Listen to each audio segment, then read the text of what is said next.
Hi everyone! Today is the first part of my new series where I'll be trying out new art styles that I've never done before.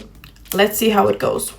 I really want to push myself out of the comfort zone and explore new ways of creating, even if I need mental recovery from all the failing.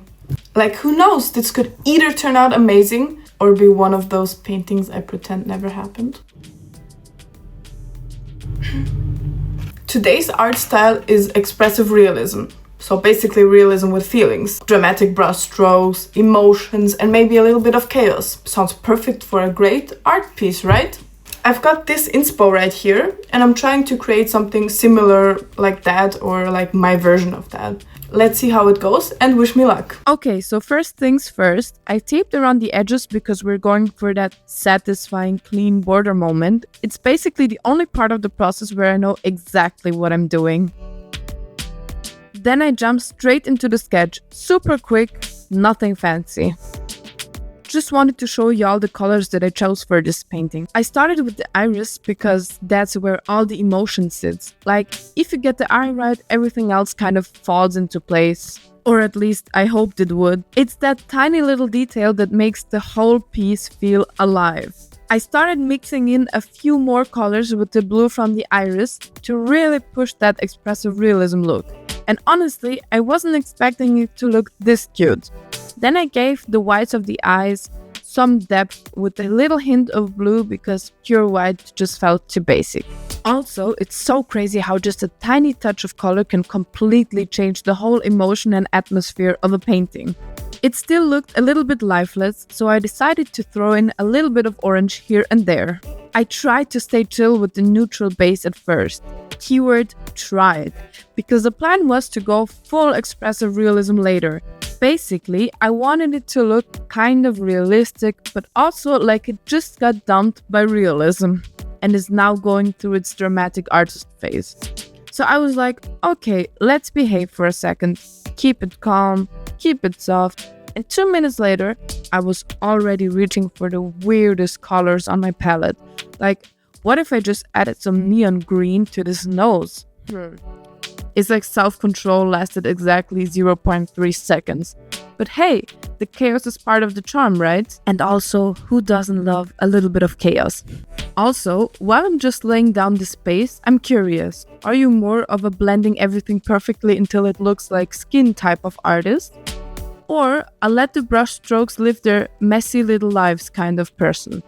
Because I swear, I'm trying to be the second one here, but my blending instincts are fighting for their lives.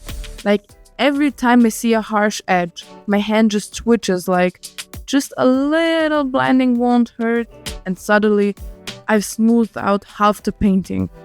It's honestly a battle between me and my inner perfectionist right now. But I'm staying strong. We're embracing the texture era, one visible brushstroke at a time. These orange tones are already starting to look really natural to me, which is funny because I personally never would have gone for them if I wasn't trying this art style.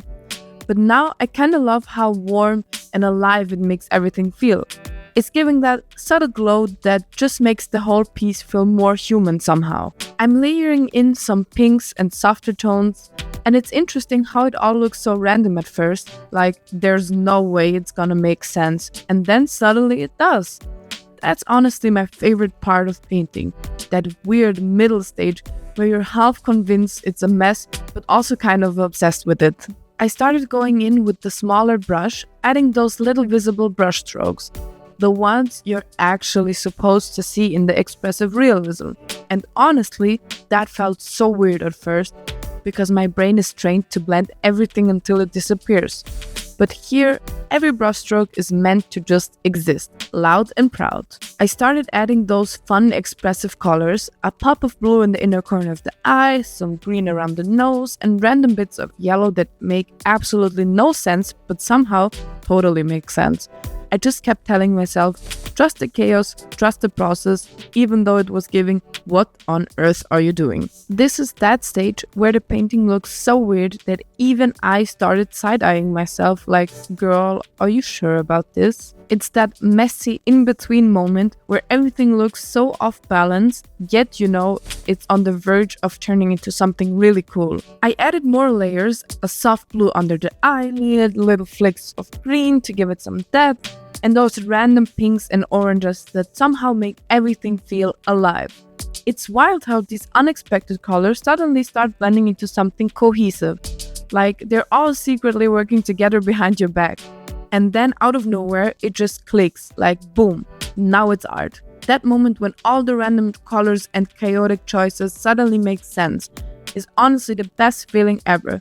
The mess transforms into something that actually looks intentional, and you just stare at it like, wait, how did we get here? 5 minutes ago it was pure confusion, and it's somehow giving art gallery moment now. It's so confusing yet magical at the same time. And then came the best part, peeling off the tape. I don't care how many times I do it, the crisp edge reveal is always different.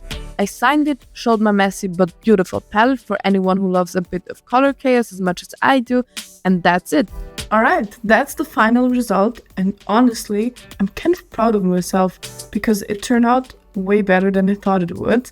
Was it stressful? Yes. Did I question my life choices halfway through it?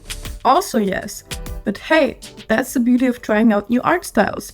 You either grow as an artist or you get a funny story to tell. Stay tuned because the next time it will get even more chaotic and probably messier. So thanks for hanging out with me, and remember, if you don't like it, just call it abstract and move on. Bye!